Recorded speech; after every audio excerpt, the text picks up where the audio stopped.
Muy buenos días. El tema que nos correspondió fue el de rehabilitación de los trastornos psicomotores, el cual está basado en el grupo compuesto por Camila Velasco, Marcela Rondón, Hilaria Acevedo, Linda Chía y quien les habla, Daniel Balaguer.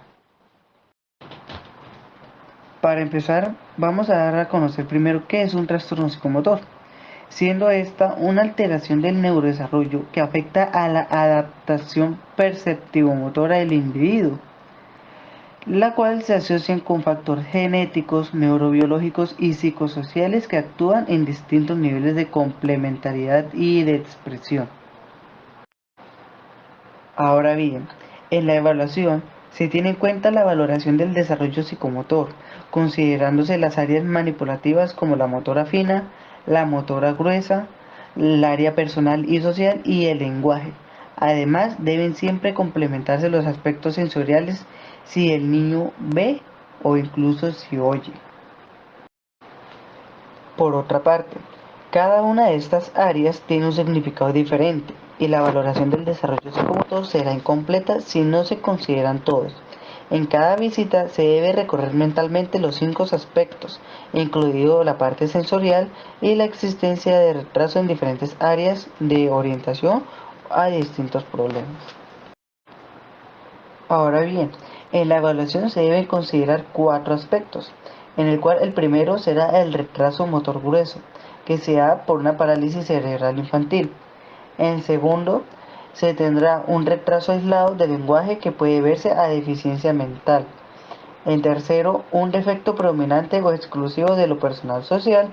Y por un cuarto ítem, un niño ciego o sordo que puede mostrar un retraso global. Estas son las causas que derivan a una evaluación. Ahora bien, para el tratamiento de estos trastornos psicomotores hay 2 vías de alternativa, las cuales son la primera, que es terapia psicomotriz o la reeducación, que consiste para la armonía de las funciones mentales trabajando la coordinación corporal. Y la segunda es tras una exhaustiva y rigurosa evaluación individualizada del niño para poder plantear objetivos realistas y acordes con las necesidades de cada escenario. Los espasmos son movimientos repentinos e involuntarios en uno o más músculos. Las personas también pueden llamarlo calambre, calambre muscular o tirón. Esos movimientos pueden ocurrir en cualquier músculo del cuerpo y son muy comunes.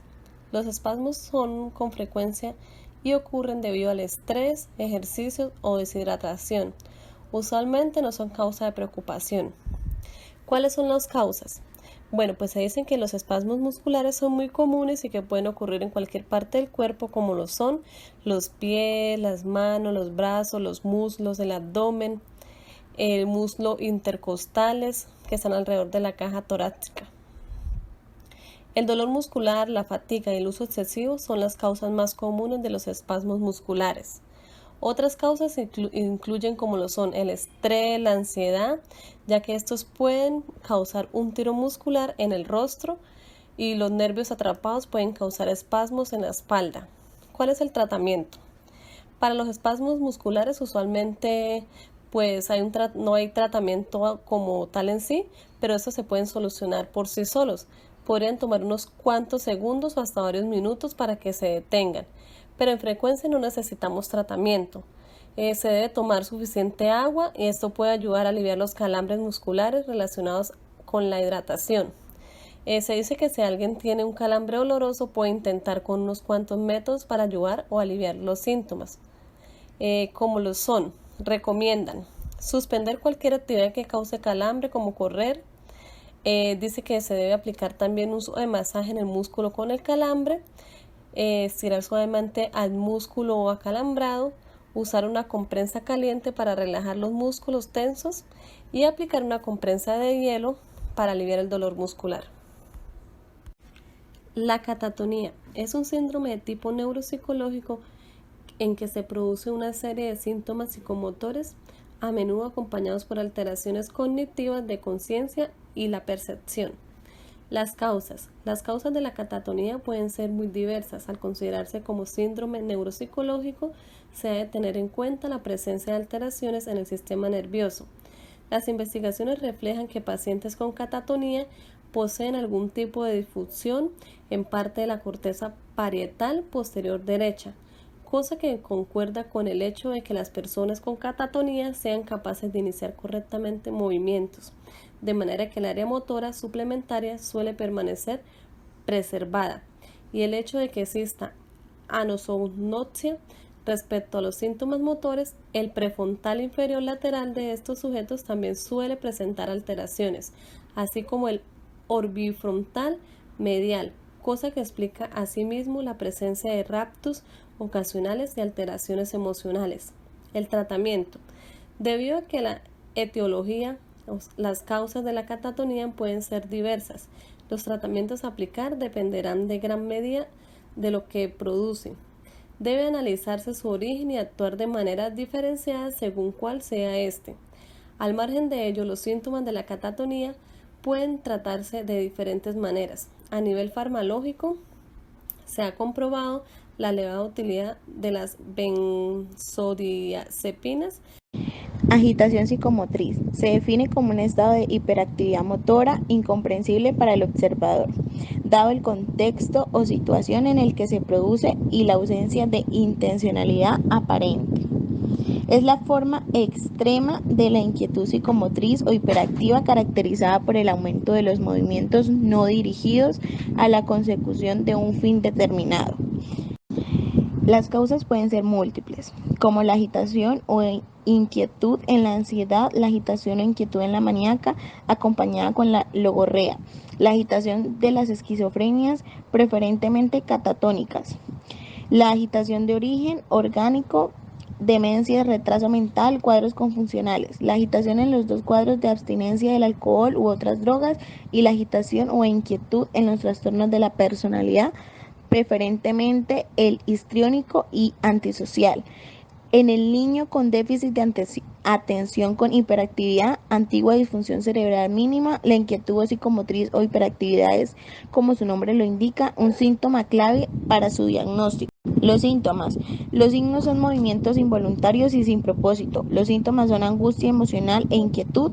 Las manifestaciones típicas incluyen caminar sin parar alrededor de una habitación, retorcerse las manos, movimientos incontrolados de la lengua, quitarse la ropa y volvérsela a poner y otras acciones similares.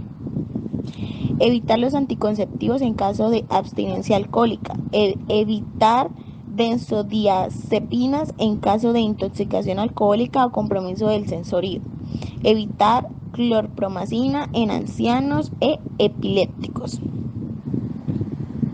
El estupor, estado de inconsciencia parcial caracterizado por una disminución de la actividad de las funciones mentales y físicas y de la capacidad de respuestas a los estímulos. Es una ausencia de respuesta de la que solo se puede salir mediante una estimulación física vigorosa.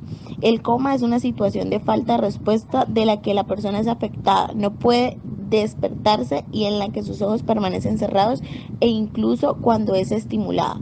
Los síntomas. El estupor es un estado de pérdida o déficit de la conciencia en la que el sujeto permanece en estado semi-inconsciente y no reacciona a la estimulación ambiental.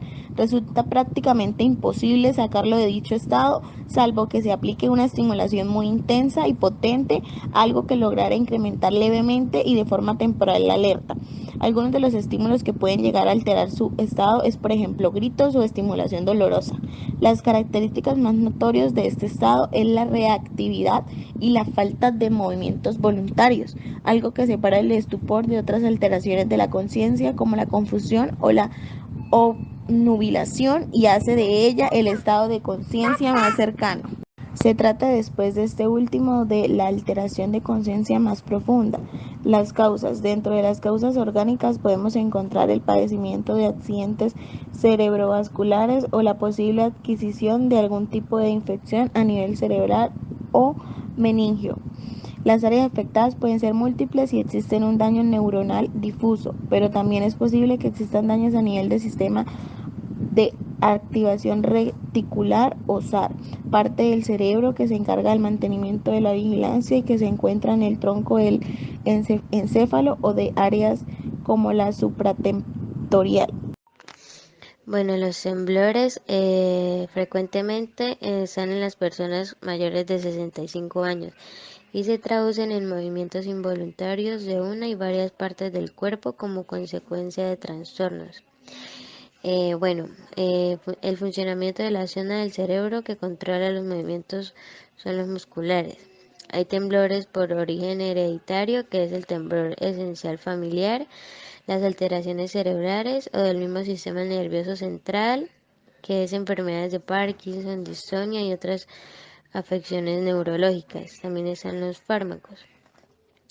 En los síntomas de los temblores, el esencial consiste habitualmente en movimientos cortos y repetitivos que se producen más de 5 veces por segundo, por lo que se traduce en un síntoma claramente perceptible, como problemas para sostener un objeto, si afecta a las manos, el cabeceo, la voz temblorosa y si afecta a la laringe.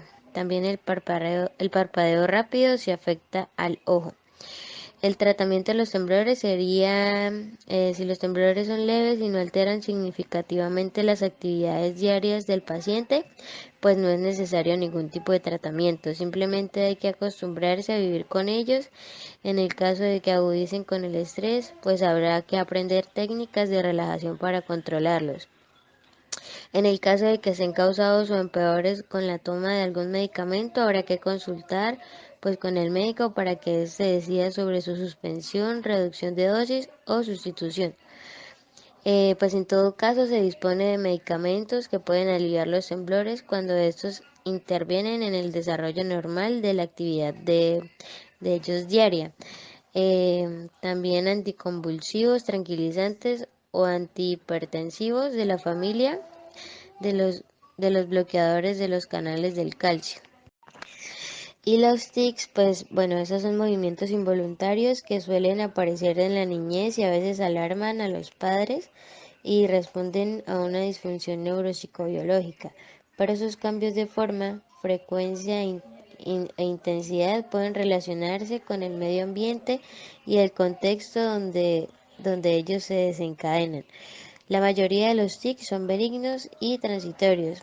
Ellos desaparecen antes de un año. Otros son crónicos y se mantienen en la edad adulta, pero al margen de las molestias que pueden conllevar. También todos ellos pueden manifestarse de varias veces al día o más espaciadamente. Hay otro tipo de tics que se cronifican a la vez que van cambiando su localización anatómica, el número de la frecuencia, la complejidad, el tipo y la intensidad con lo que aparecen. Son casos graves, aunque minoritarios, pues ellos podrían inferir en la vida familiar, escolar, social y que requerirán más atención médica especializada porque pueden asociarse a trastornos como el trastorno obsesivo compulsivo y el trastorno por déficit de atención e hiperactividad, entre otros. La complejidad de estas alteraciones se puede relacionar con un síndrome de Torte, cuya sintomatología implica la consistencia de al menos 2 tics motores y uno fónico, cambiantes a lo largo de este tiempo. Las causas de los tics, aunque se conozcan los mecanismos cerebrales que intervienen en los tics, no se sabe muy bien por qué suceden los tics primarios, como los que se producen en el síndrome de Tourette. También son primarios los tics transitorios, motores y fónicos, de menos de un año de evolución, los tics crónicos, motores o fónicos simples, que duran más de un año, y el tic único esporádico crónico de comienzo en el adulto. El tratamiento de los tics sería: el objeto del tratamiento es el control sintomático en aquellos casos en los que generan problemas funcionales. El tratamiento farmacológico de elección de los tics son los neurolépticos y los fármacos de catecolaminas. El tratamiento también debe realizarse de modo individualizado en función de la gravedad de los tics y si existe un trastorno psiquiátrico asociado. En los casos de tics complejos refractorios al tratamiento farmacológico, puede realizarse tratamiento quirúrgico con estimulación cerebral profunda. Y los trastornos de conducta suelen responder favorablemente a los antidepresivos tipo inhibidores de la recaptación de serotonina, aconsejándose asociar de más a terapia cognitivo-conductual. Convulsiones. Las convulsiones son síntomas de un problema cerebral. Ocurren por la aparición súbita de una actividad eléctrica anormal en el cerebro. Cuando las personas piensan que convulsionan, suelen imaginarse el cuerpo de una persona que se sacude rápida y sin control. Pero no todas las convulsiones provocan esas sacudidas. Existen muchos tipos de convulsiones y algunos tienen síntomas leves. Las convulsiones se dividen en dos grupos, principalmente las convulsiones focales, también llamadas convulsiones parciales, que ocurren en una parte del cerebro. Síntomas. Ante una convulsión, los signos y síntomas pueden ser de leves a graves y variar según el tipo de convulsión. Algunos de los signos y síntomas de convulsiones son confusión temporal, episodios de ausencia, movimientos espasmódicos incontrolables de brazo y pierna, pérdida del conocimiento o conciencia y por último síntomas cognitivos o emocionales como miedo, ansiedad o déjà vu. Estereotipias. Las estereotipias son movimientos repetitivos generalmente coordinados y rítmicos que se realizan siempre de la misma manera. Estos movimientos además ocurren solamente mientras la persona está despierta. Su duración es variable y no se realiza con un fin concreto. Estas pueden ser motoras como movimientos o fónicas, es decir, sonidos o vocalizaciones. Simples, movimientos simples o gestuales o complejas, varios movimientos o varias vocalizaciones. Causas. El trastorno de movimientos estereotípicos es más común en los niños que en las niñas. Los movimientos repetitivos a menudo aumentan con el estrés, la frustración y el aburrimiento.